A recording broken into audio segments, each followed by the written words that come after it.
welcome to this very special edition of the KJ Masterclass Live, the show which ensures that you profit from your time spent here with experts, either through their industry insights, information, or simply learning from them. And today we have Emanuel Rose, CEO of Strategic eMarketing. He has spent over 3 decades earning a reputation in cutting edge marketing, and he does a lot of this thing today, and we'll be talking about how to market to generation Z. Welcome to the show, Emanuel. Thank you so much, AJ. I really appreciate being here today. You are welcome. You are welcome to the show. You are welcome to India, and I'm sure a lot of people will benefit from your insights about this topic, especially in India, because there are lots of small businesses, lots of online businesses, and they try to sell all across the world. But first, my question to you, Emmanuel, is you have also written a book. You are an expert. You have written a book, Authenticity Marketing to Gen Z. So, for the layman's understanding, there are different views about what constitutes Gen Z. So, how would you help us understand who is Generation Z in today's time exactly? You betcha. Yeah, they're people who are under 26 and a little bit older than 11 or 12. So they're kind of in that late teens or early adulthood stage of their life right now. Right. So my question to you, Emmanuel, is that the age group between, say, 10, 12 to 26, this is the age group which have either just started to earn or who are dependent on their parents.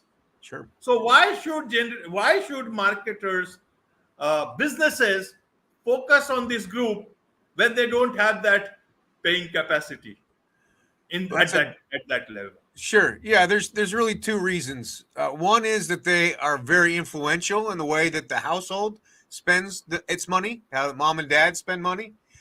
And number two is that they're such a unique cohort in the way that they grew up digital first that we need to start practicing now for when they are making all their own decisions, because it's a little bit different than we've approached marketing up to this point in business. Right, Emmanuel. So how do we reach to them?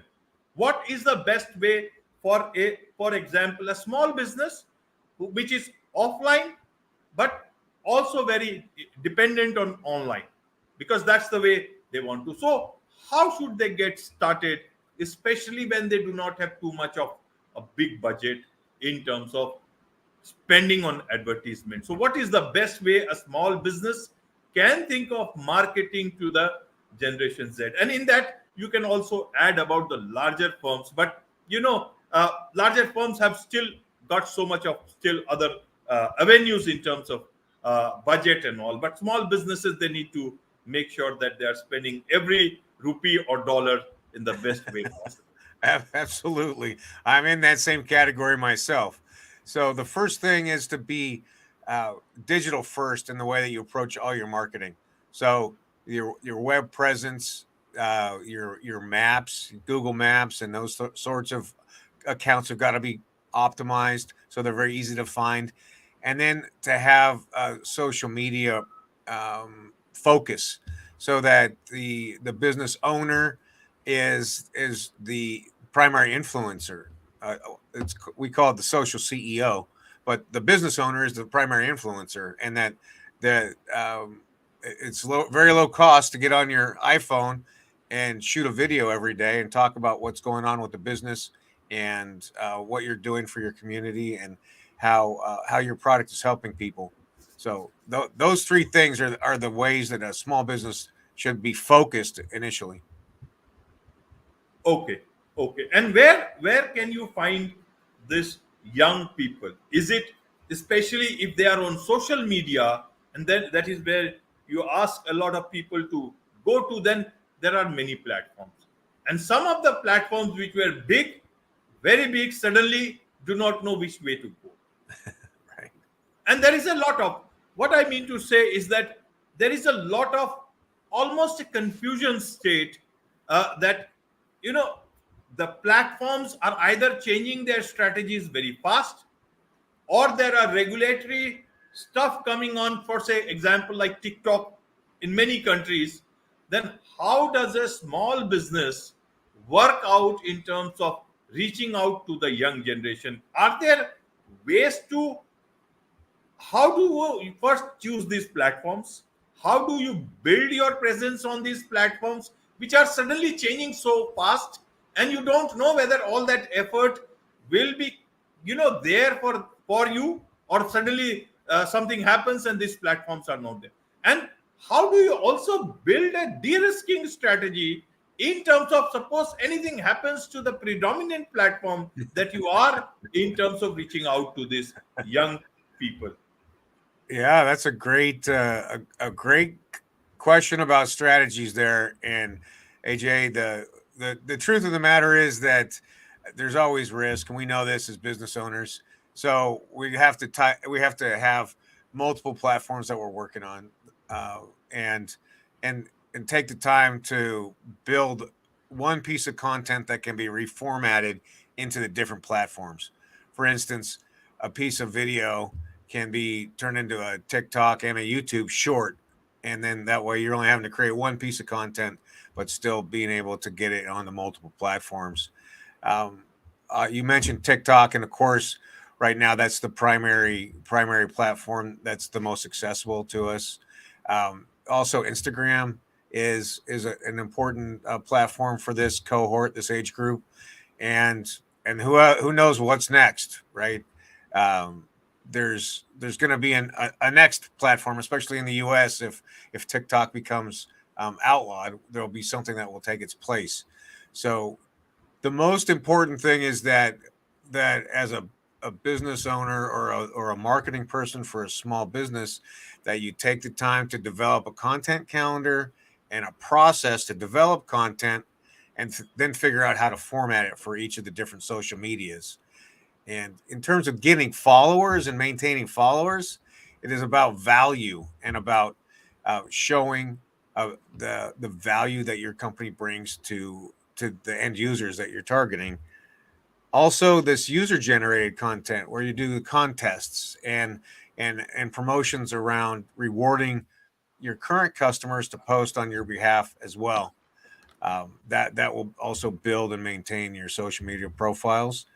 And then thirdly is to find other influencers who can talk about your product and direct people to you. So that's kind of the cascading level of costs. Uh, but it's about producing content, being consistent about content, and then making sure that it's valuable to those people.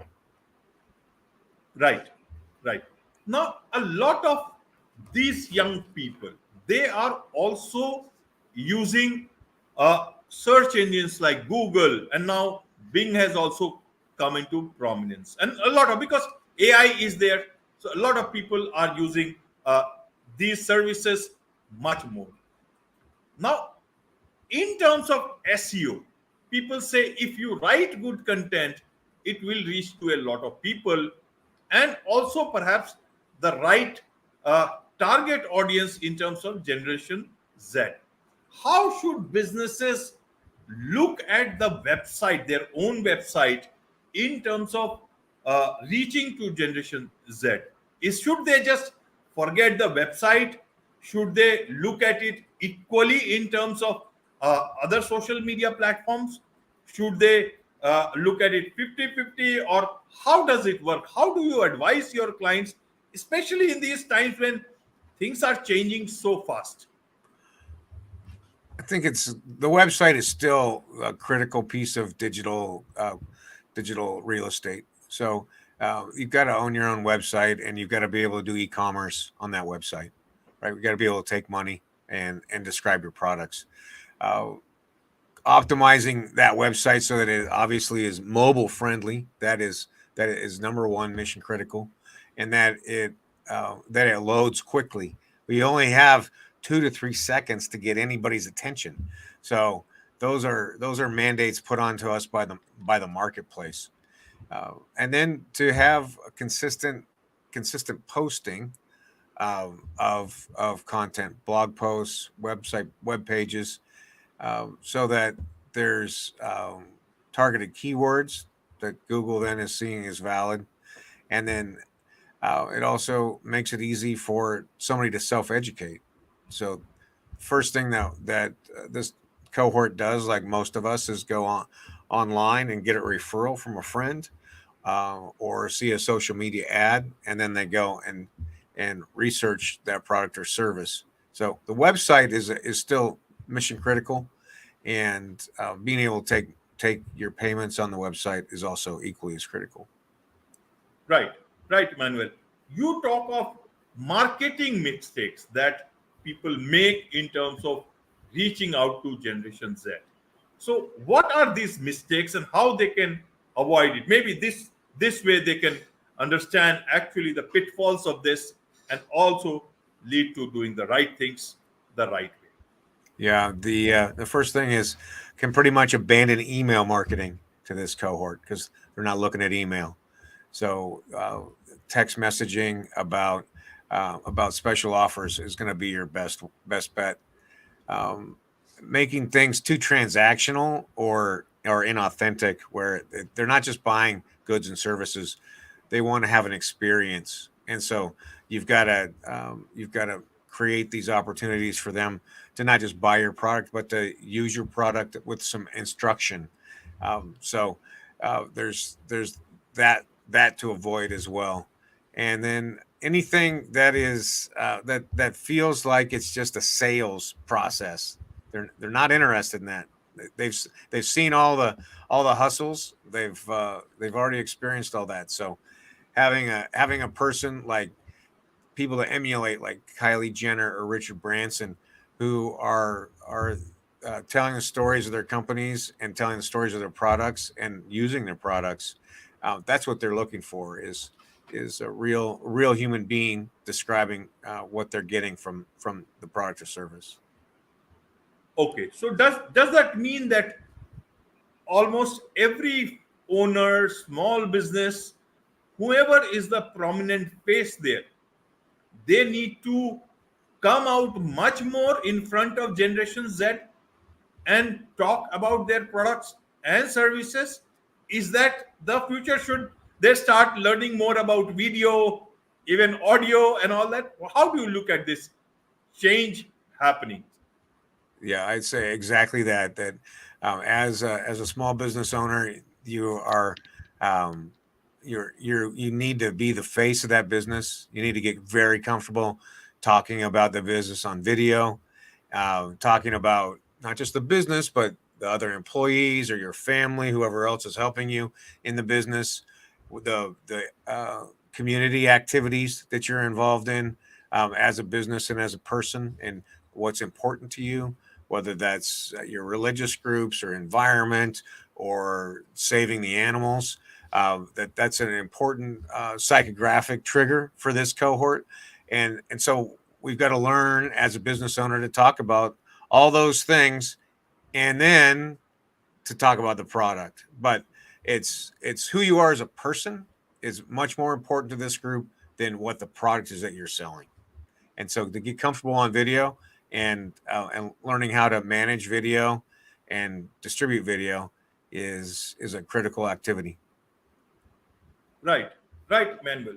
And what about e-commerce sites? I have my own website.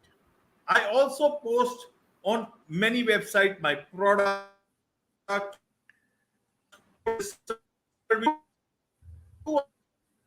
I make ball game and my life e-commerce platform. So how do I make best use of these platforms? Because there I cannot post too many of my videos. There is not the YouTube shorts or Instagram reels and all. So how do I make the best use of such platforms to reach out my target audience, especially the Gen Z? Looking at other people that you can connect with and leverage their audiences, that's one way. So that you're able to have some influencers that already reach that cohort, and and testing the pay-per-click ads and small amounts of money testing to see how TikTok ads, for instance, work for you. We're having great success with that in the health and fitness world, and um, it, and it's ROIs very quickly.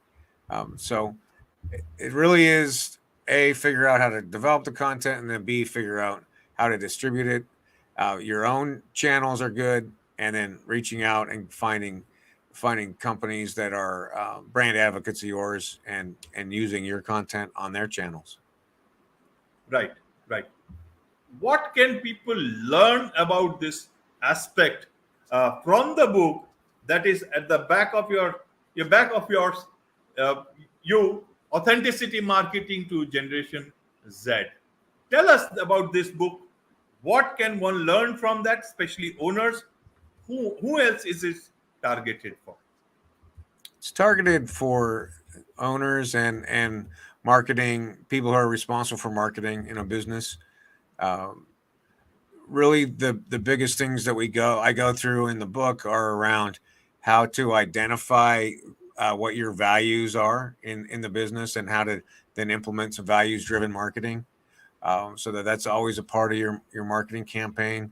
And then really focused on the social CEO, and having the business owner or CEO as the face of the business, uh, and and then lastly focusing on e-commerce, because in in 7 years almost all of the retail sales are going to be online, and so you've got to claim that space now, if you're in that world, so that when that eventuality happens, that you're ready for it. So I take a look at these high level concepts, and then work on with some examples, and then how to start to craft a marketing plan that makes sense and makes use of that information for this cohort. Right, right. And how do people get this book, and how do people connect with you to learn more about about you as well as about your agency, so that they can engage with you even professionally? Yeah, right at emmanuelrose.com. That's the easiest way. And that from that site, you'll be able to find the book, and all sorts of information about marketing. And I'm on LinkedIn. I love to connect that way as well. B2B lead generation is my LinkedIn uh, destination. And yeah, emmanuelrose.com. Great, great. My last question to you, Emmanuel, is this: your advice is for a lot of owners, business owners. You yourself as a are a business owner Yep. of a digital agency. So, in these times when entrepreneurship is not so easy, and automation can make it seem easy, but it is not, and most of the time people are just so clued in into their business. Then, and for you, it is you are serving a lot of your clients. Then, how do you get the time to wander the towering forest, or absorbing the energy pouring in from the ocean, and you go out into the open and natural life? How do you manage to do this? Why I ask this is to so that other owners for whom you have given so much of good advice, they can also disconnect from the business whatever they do, so that they can Yeah. also live the real life away from all the social media and the other platforms. That's the whole point, to live life. Yeah, no, I like it. I have two secrets in my life. Number one is I get up every day at 3:45 and I meditate for an hour, and I spend time in that quiet reflection. And number two, at least one time a month, I take 5 days and I go outside. I go camping away from the screens, and go camping, hiking, rafting, something that is more about physical reality, and and spend some time in nature. So that's my secret. Right, right. On this note, it's a wrap on this very special edition of the KJ Masterclass Live. Thank you so much indeed for joining us. Thank you.